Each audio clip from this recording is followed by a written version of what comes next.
The title of this sermon is Backlash. So the title is Backlash. And of course, we all know what a backlash is, but we may be entering a period where people may feel safe and secure. And that's not a bad thing, but I want to talk about a backlash that could happen, and we need to be careful about feeling too secure. I call it a spiritual backlash. I want to start off by describing something that's in the book of Daniel, chapter 10. Daniel's on they call the Daniel fast. For 3 weeks, he was eating nothing but unpleasant vegetables and fasting, because he was fasting obviously for Israel, and he wanted to know what the future held. And apparently at that moment, God decided to reveal some great earth-shaking prophecies to Daniel and dispatch an angel to bring him the information.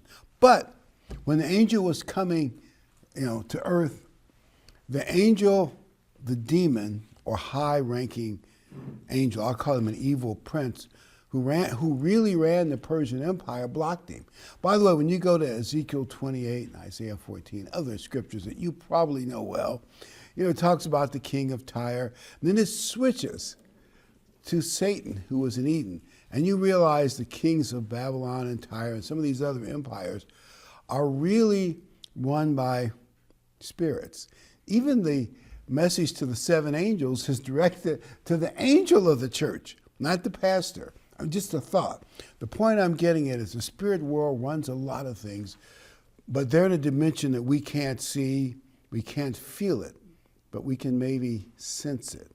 So I'm going to the reason why that story is so shocking, realize this is a messenger from God, and yet the prince demon of the Persian Empire, I'm not letting you in. I don't want this message to get to Daniel or make the book of Daniel really prove the Bible's validity, and I'm sure they kind of had an idea what was in it.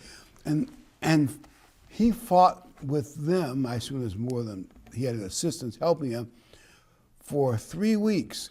He had to call on the archangel Michael, who stands for the children of Israel, to get him through. Obviously, the demon world can't stop God's will, but they slowed it down, undermined it. And I'm thinking, what did it look like, spirit beings fighting?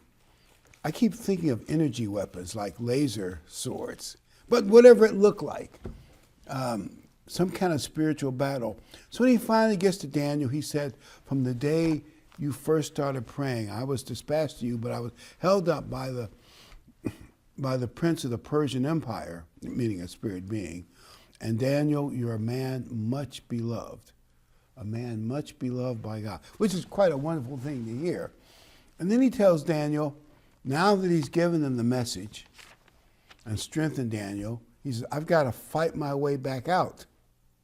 And after I leave, the prince of Greece is coming. In other words, this part of the territory that you're sitting in now, what's called the Golden Crescent, the Euphrates Valley, is going to be run by a new empire, run by another set of demons, the prince of Grecia. And we know, of course, Alexander the Great and the Greeks took over in I think Alexander conquered the whole world in 4 years, or something unbelievable speed. A total change, meaning the Greek Empire was run by another set of demons, which then makes you start speculating, well, do sets of demons fight each other and get their human subjects to fight each other because they love seeing human beings kill each other? From a demonic standpoint, maybe it matters who wins, but probably it matters more that people kill each other. I wouldn't even be surprised if there is a demonic spirit in charge of the Russian Empire, just historically thinking about it. And you can look at Ukraine as somewhat of a civil war in Russia. I know it's different, but they probably love it, and they want to keep this thing going as long as they can. And as you see the tensions going on in Europe, but maybe we could speculate on that less later. But the point is, spirit beings resist the will of God, some of them. I mean, it's something to think about.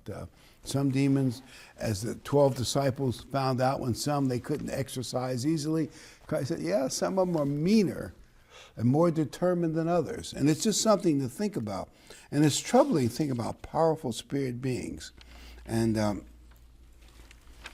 then I think about what's happening. We know God will eventually win, but let's assume that God allowed a more pro-American, pro-common sense, at least to some extent, biblical government. I know it's not perfect. In Washington, God allowed that. I believe he probably saved Donald Trump's life. And I believe some people in the government were actually plotting to allow that young man to assassinate him. His weakening of his Secret Service was not a coincidence. I believe that. But even if you don't believe it, God wanted this change to come about, and he made it. Okay, well, the demonic world doesn't like that. They like the way things were going. And I believe they're going to set up some kind of resistance. It's anger. They're mad. They're going to set up some kind of angelic resistance. By the way, what I just talked about, you can read about in Daniel 10, verse 4 to verse 21. And they resisted Daniel, and I believe they're going to resist America moving, at least to some extent, in a better direction. I call it the angelic backlash. Frank Turek, many of you have seen him on TV, he's fairly famous. He wrote in a book that I'm reading that he worked in 2011 and maybe shortly after that for Cisco, shortly after that for Bank of America. And he had a really good job, was making good money, and somebody in the organization found out that he had written a book a few years earlier defending biblical marriage. By the way, I believe it was 2008 or the year or two around then. Many states were battling people who wanted the definition of marriage expanded greatly. And by the way, they couldn't get that past any state's voters. The Supreme Court did it. That's how they got it in, by fiat. But he wrote a book defending it. Well, they found out about that. That was politically incorrect in the zeitgeist that existed then. He was fired from Cisco, fired from the Bank of America, and he asked the Cisco president about, why did you fire me? I was doing a good job. They didn't deny he was doing a good job. They sent him to the DEI, I guess, VP for Human Resources, and the lady told him, basically, well, you just don't fit.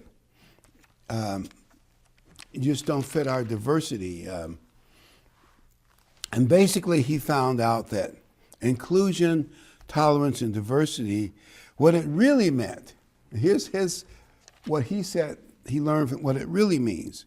If you do not believe in the new cultural standards, value, that contradict the Bible, then you are excluded and you are not tolerated. And actually that's true. Now we're in an age, at least starting in 2025, where DEI is being pressured out of many corporations and kicked out of the federal government. Some will be around, but it's a new change. Do you think the demonic world likes that? They're not happy. They're not happy. And they're going to be looking for, I call it the backlash, ways that they can resist. They're mad and they're angry. It's they don't want any common sense biblical standards. Two genders? Are you kidding me? Only two? I thought there were 70 some, whatever they had. The numbers keep getting bigger and more in ways they can split it up. But the Prince of Darkness, there are a bunch of them around the world, and their overlord, Lucifer, are angry. I'm going to read Ephesians 2, 1 through 3. Ephesians 2, verse 1 through 3. And you he made alive, who were dead in trespasses and sins, in which you once walked according to the course of this world, according to the prince of the power of the air. In other words, Paul is saying, to Gentiles, but that pretty much includes the whole world in a sense. He's saying, you all, until you got converted and were getting more godly stuff, from Paul in the Bible, you were living by the rules of the prince of the power of the air. And the prince of the power of the air is a demonic world, whichever one is running your part of the world at the time. That's really, because that's what it means, the prince of the power of the air. They're up there in the atmosphere controlling things. We can't touch them or reach them, but they're influencing things somehow. The prince of the power of the air, the spirit who now works in the sons of disobedience. That's what he's saying. Why is the world disobedient? I mean, human nature is part of it, but it's also being exacerbated by the dark princes of the spirit world. So if you're doing the right thing, so have you ever been in a situation where one person is doing the wrong thing and another one comes along who's doing the right thing? The one that's doing the wrong thing really hates him because it shows him up. So like Cain. And verse 3, among whom also we all once conducted ourselves in the lust of our flesh, fulfilling the desires of the flesh and of the mind, and were by nature children of wrath, just as others. So Paul is saying the world is children of wrath. They're leading the world astray and have been. So who works in the minds of people in this world? The evil princes that control maybe the Russian Empire, the German Empire. Of course, at one time it was the Persian Empire. It might still be running the Persian Empire. And that's Iran, and they're still causing a lot of trouble, and others. And maybe there are even some evil spirits in Washington, D.C. I know that's a hard thing to imagine, but is it possible, right? And they're kind of sneak in there and try to screw things up, mess with the Supreme Court and others. It's just a thought. It's just a thought. And in that speech to Congress, one thing I noticed, even before the press talked about it afterwards, was there was anger on almost half the room. I mean, anger. I don't mean just we don't agree with you and we have different policies. You always have a little of that, but I mean it was like, it was like hate type anger. So much so that when they mentioned this man who was released from a Russian labor camp and he was set free, were they happy? When they mentioned the boy with brain cancer was going to get his police credentials, were they happy? And people were there said they heard them literally groan when some of those more pro-American things were mentioned. You remember I mentioned the other day about loyal opposition? You can be opposition but still loyal to the country. Matter of fact, that's one of the things. Rome lasted a long time, but that's one of the things that brought down the Roman Empire. They had the two parties got so adversarial that it kind of sabotaged their republic, and some other things went wrong too. The people got weak and spoiled, and that's another part of the whole thing. They got caught on what we call the Roman Empire welfare state, and they lost their moral strength. But also that political divide, and you're thinking, wow, look at that anger. I was a bit shocked. I mean, it was all, and we weren't even there, but I heard people were there so you could feel it. But even just seeing it on the camera, I could feel it. Like, whoa, there's a backlash against, if there are any successes that our government's having, they hate them. They don't care whether it's good for America or not. They hate them. It's a spiritual backlash. Now, I'm not saying that people who hate the current administration know that they're being influenced by spiritual backlash, but I think they are. John 15, verse 18. John 15, 18. If the world hates you, Christ said, you know that it hated me before it hated you. The basic evil spirits that run this world are against the true God. We might argue, well, why didn't God keep Satan out of the Garden of Eden? And why doesn't, and maybe those are philosophical arguments for another day. But one thing is sure, they're here among us. And the way you can read the Bible and say, oh, there are no bad spiritual influences. The Bible is full of it. They're all over the place. You can't deny it. And they're clever. They put up counterfeit things and counterfeit morality, but deep down, they really don't like Israel, especially because they're obviously the people of God and they preserve the Bible, a bunch of biblical things, and they really don't like America.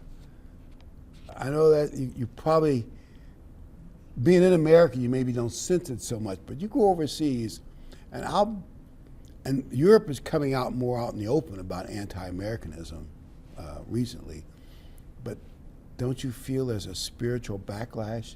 The anti-Americanism you can sense coming out of Europe and other places. I mean, it's always been there, but I think it's been stirred up all the more. So where will the backlash strike? I don't know. Where will it strike? How will it strike? But you almost know there's going to be some, right? Things are not going to move along smoothly. If they do, and there are no problems, I'll be happy to say, well, we didn't read the thing right. It'd be nice for that to happen. So I would say be cautious, because the spirit world is not happy with America's change in direction.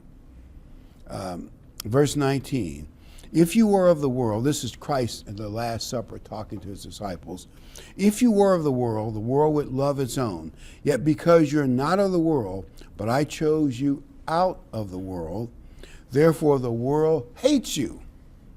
The battle of good and evil, of angelic forces, is all around us. We can't see it. There might actually be an angel outside in our parking lot with some kind of spiritual weapon guarding us right now from evil influences. I'd like to think that, at least. And so pray about it too. You know, the zeitgeist in America may have changed for the better. But there is a backlash against that change too.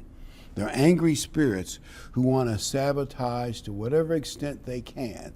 Now maybe God will limit them, but they're going to do as much damage as they can. They have extreme hatred, and some of that extreme hatred is unexplainable. If you saw that address to Congress, you said some of this anger is unexplainable. I mean, it's not just we don't like this policy, or we don't like you're getting all the corruption. Who wants corruption in government? Who wants to waste money? But you would think that's a crime. I mean, it almost defies logic. But it's unexplainable, except it's a spiritual thing. Always remember, Christ loves us, and Christ paid a high price for us. So if any of the backlash pressure gets on us in some way, shape, or form, remember that. I want to tell you a very stupid, corny story, but you know, it makes a point, sort of. This man has a good-looking picture in a beautiful mahogany frame that's, you know, polished and great frame, and he has a picture of his girlfriend in it. And now he's got a better picture of him and his girlfriend. They took a photograph, and they went to a company that took that photograph and turned it into a portrait. I guess they do it electronically in some way. They make it look like it was painted, but it's really a photograph. But it's a great picture. He says, I'm going to take her picture out of that one and put the picture of two of us in this beautifully portrait in that frame. So he takes her picture out. On the back of the frame, he noticed there's a carving in the frame. And the carving says, "To my dear lover Bill, I am so in love with you. You are the best. You're possibly the best boyfriend I've ever had. You're a wonderful man, and I'm going to stick with you all the way. I will always love you. I'll never find anyone like you. I really love you. You have my love to the end of time, and I mean the very, very end of time. I'm yours forever and ever." Then it says, P.S. If ever we break up, remember, the frame belongs to me.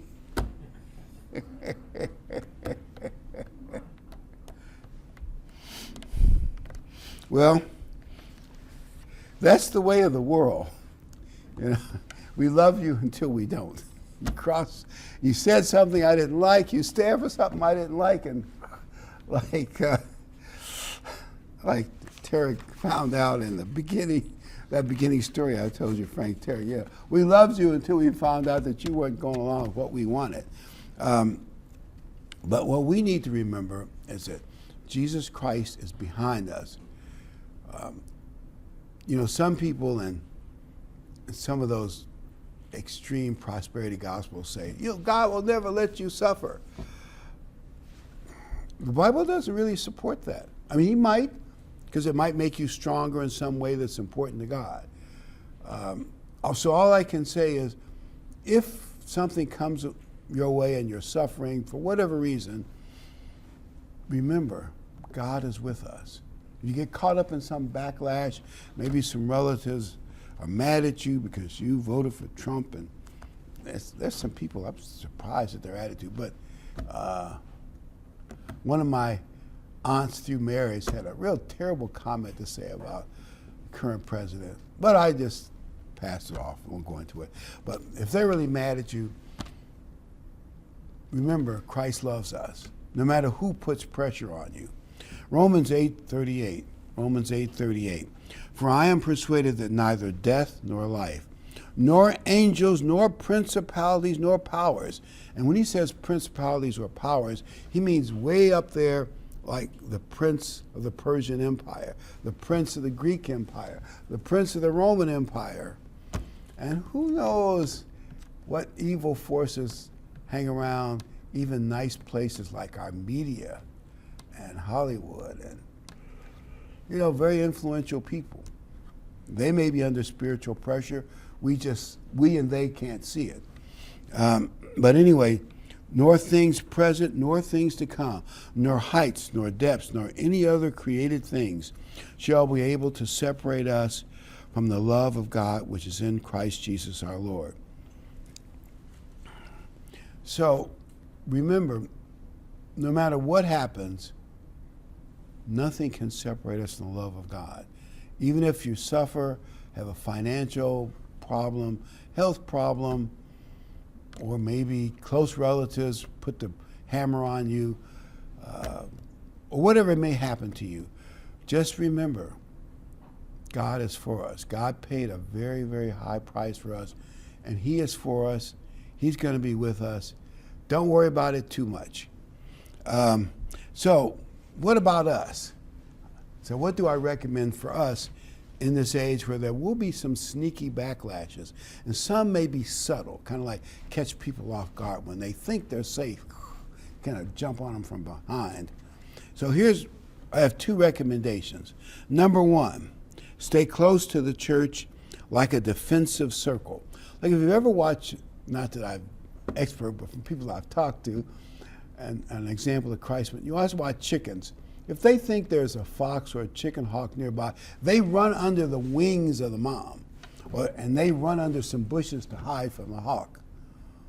In other words, you want to stay close to protection. I mean, spiritual protection. And the church and the angelic forces are our spiritual protection. Satan wants you to drift away from the spiritual protection so that maybe he can get to us. My recommendation is, even though we think everything's going to be safe, it could be a false sense of security. The devil is not giving up.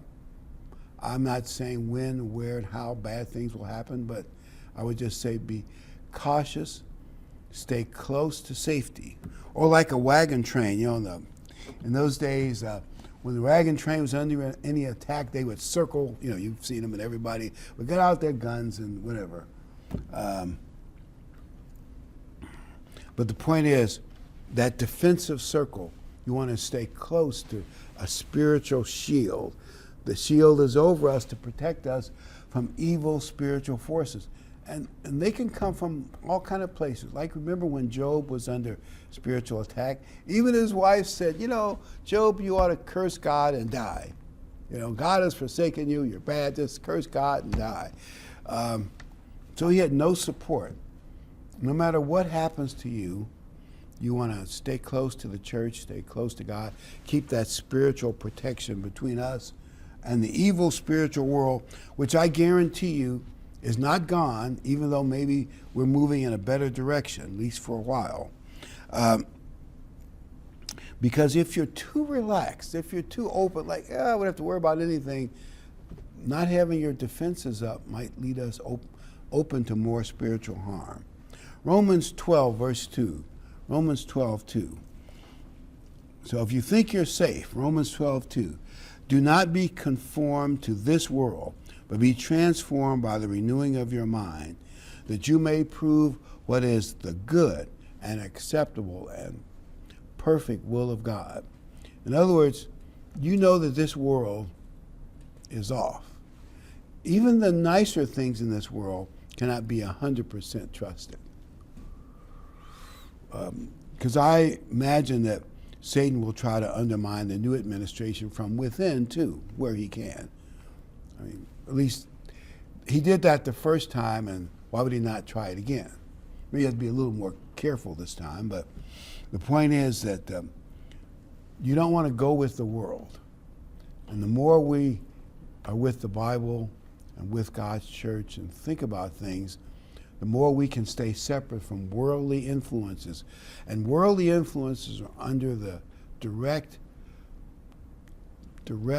guidance and pressure from the evil spirit world. Romans 12:10. Be kindly affectionate one to another with brotherly love, in honor giving preference to one another. So my second point is we should reinforce each other. We should reinforce each other, giving preference to one another. Human nature's normal policy. What do you mean preference to one another? I'm giving preference to me only. It's me, my, and mine. Give preference to one another. We need to be unified and closer to each other. Stay closer to the brethren. Encourage each other. Because evil spirits are clever. They're more clever than we are. One thing people who've messed with demons learn, they are smart. Very smart, very clever. John 17:21. This is Christ in that Last Supper advice he gave to his disciples. He said to them, that they all may be one, as you, Father, are in me and I in you. So what is he saying? He's saying to his disciples, be as unified as you can. Be one, just like Father and Son are one. Be one. Get with each other, that defensive circle. That they also may be one in us, that the world may believe that you sent me. Verse 22, and the glory which you gave me I've given them, that they may be one just as you are one. So Christ was reinforcing unity among the 12. I in them and you in me, that they may be made perfect in one, and the world may know that you have sent me, and that I have loved them as you have loved me. So in that Last Supper, Jesus asked his followers to be as unified as possible. You're going to say, well, unity in the churches has already been busted up by Satan. But be as unified as we can be. Don't do and say things that break the church up and get people squabbling. Be as unified as we possibly can be. Because Christ said, be one, like Father and Son are one. Be united. By the way, it's safer for us if we stay together and help each other, build each other up. That's really what Christ is saying. Because he loves us. He's saying it's safer if we're all one and we stay together. It's safer for us. And he's saying that because he loves us. Romans 15:22. Romans 15:22. For this reason I also have been much hindered from coming to you. Now what Paul is writing to the Romans, because no Christian evangelist or apostle has been there yet, he's saying, I wanted to come to Rome on many occasions because it's the biggest city in the empire, and all roads that led to Rome and the empire, the way things were all around Europe and the Mediterranean, they all kind of went down to Rome. Paul said, I wanted to come, but Satan has hindered me. Well, why did Satan hinder Paul? Paul's success was just too great. as it said in the book of Acts, his opponent said, "This man is turning the world upside down." Well, in a way, that was actually true. Paul was, in one case, over $500,000, actually in today's currency, probably more like $5 million, worth of pagan books and trinkets and little idols were destroyed because people were giving up all that paganism and coming to the true God. And the people who were making money off that said, "Whoa, look, we got to stop this guy." He was turning large segments of the world away from pure paganism. He showed the stupidity of worshiping all these different gods and little pocket statues. And you had the god of war, the god of birth, the god of prosperous crops, the sun god, and all kinds of sea gods. They had all kinds of little gods, and different cities had their own little protective gods. Paul showed the stupidity of that and was having a big effect. And Satan said, "No, I don't want that in Rome." I can, and he worked, and apparently, just based on the Bible, Satan, at least for a while, hindered Paul. Now, God made it work out. Actually, the way it worked out is interesting. I know you all probably know the story, but he told the Romans, as soon as I go to Jerusalem to take some charity for the Christians there, and I want to witness to my own people one final time, and then I'm off to Rome. Well, it didn't work the way he thought. He got arrested.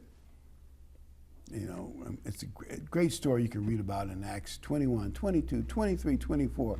It's a great story. He got arrested, and he appealed to Caesar. So he had like a government-sponsored trip to Rome, but they put him in his own private house. And he was able to preach the gospel for 2 years out of a private house, and apparently large numbers could meet there or in the backyard, whatever. And he was guarded by the imperial guard, so they couldn't get a mob like they usually do to stop him. And he helped turn Rome into, and actually, they released him after 2 years. He went to Spain, and that's what secular history says. Then he sailed back around to the churches in the Eastern Empire, reinforced all the churches he had made, and then pioneered into Illyricum, that's that little part across the sea from Italy, and started building churches there. And then he was arrested. But this time, his opponents had enough political juice, and maybe the Roman Empire had a sea change, had less fair people in charge. I think Nero was now emperor, but I'm not sure about all the details, because we can't know how much secular history can be believed, but it wasn't really all bad, because Paul had to wait 2 more years for his trial. He continued to preach the gospel. He even said, some are preaching the gospel hoping to stir up more pressure to get me executed. And some are preaching the gospel for a good reason. He said, I don't care. The fact that the gospel is being preached is all I care about. So in the second arrest, he helped Christianity grow even more in Rome. And even his execution, apparently, he handled so bravely that his death, and the same with Peter, at least that's what secular history said, helped boost Christianity even more.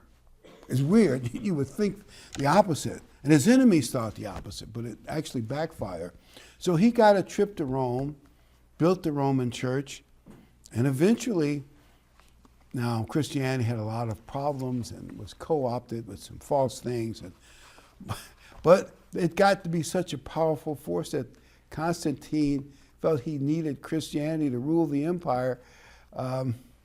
Anyway, it became the official religion of the Holy Roman Empire.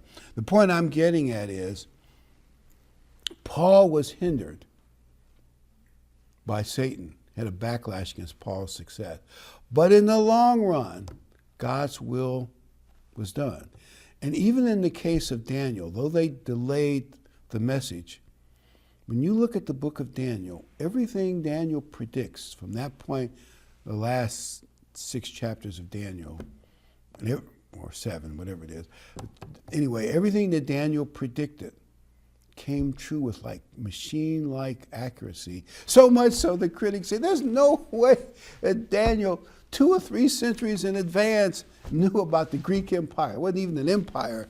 And all the things he wrote about Alexander the Great and, dying suddenly in his empire, breaking up into 4. There's no way he could know all that and many other things in chapter 11. So the Jews must have, the book must be a counterfeit. That's what it's called. But the problem they have with that is there was more than one synagogue, and some were still in the Babylonian Empire and some were back in Jerusalem. They all had a book of Daniel.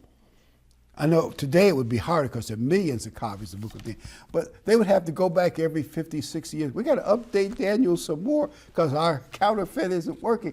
Some new stuff is, you realize that there's no way you could get away with that. The evidence would be too clear. You can see why Satan wanted to block Daniel, but Daniel's book stands. And all the things he wrote about the final beast, Christ quoted it, by the way, about the abomination of desolation of the temple and the 3.5 years. All that's in Daniel, and about the beast. And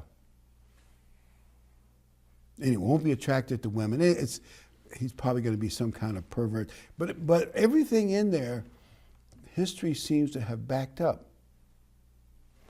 Includes Antiochus Epiphanes. But the point I want, who was a model of desecrating the temple and the bad things he did. And the point is, God's message got through, and the devil, in his backlash against Daniel, he delayed it maybe a little bit, but didn't stop it.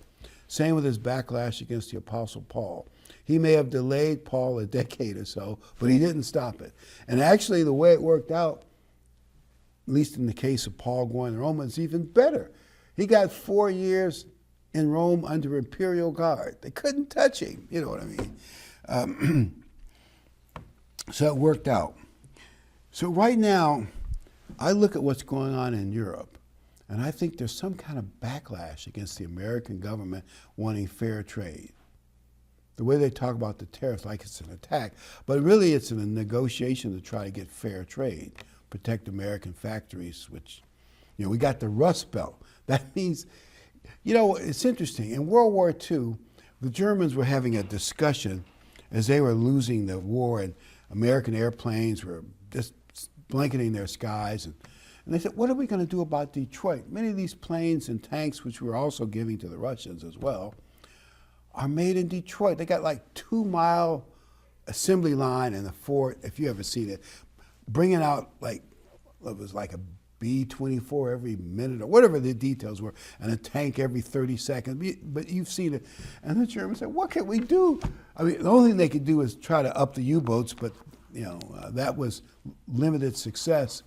They couldn't attack Detroit, but of course America could attack their factories, and our bombers were blowing them up. Eventually they hit a bunch of them in a cave, but the point is, but if you look at Detroit now, it looks like somebody had bombed it. I mean, parts of it. It's almost as if the unfair trade, and I'm putting China and Europe and others involved in all that, have done what the bad guys in World War II couldn't do. I mean, parts of the American industrial hub, northern Ohio, northern Illinois, northern Indiana, Detroit, and other places, it's the Rust Belt. The factories have been rusted out because of unfair trade. So now we're trying to get fair trade back, and the Europeans are opposing it. They're angry, anti-American. Do you sense some spiritual influence there? And our media is attacking the president. These horrible tariffs are terrible. Maybe a few could be adjusted. I'm not a tariff expert, but the goal is fair trade. Everybody wants to take advantage of Uncle Sugar. And maybe we could afford that 50, 60 years ago, but we can no longer afford it. But I think there's a backlash of the spirit world. So my final 2 recommendations are, number 1, get closer to God. Close ranks for our spiritual protection. Number 2, strengthen our ties to our fellow brethren. Strengthen our ties to our fellow brethren. Be cautious, because a sneaky backlash is likely to be coming our way.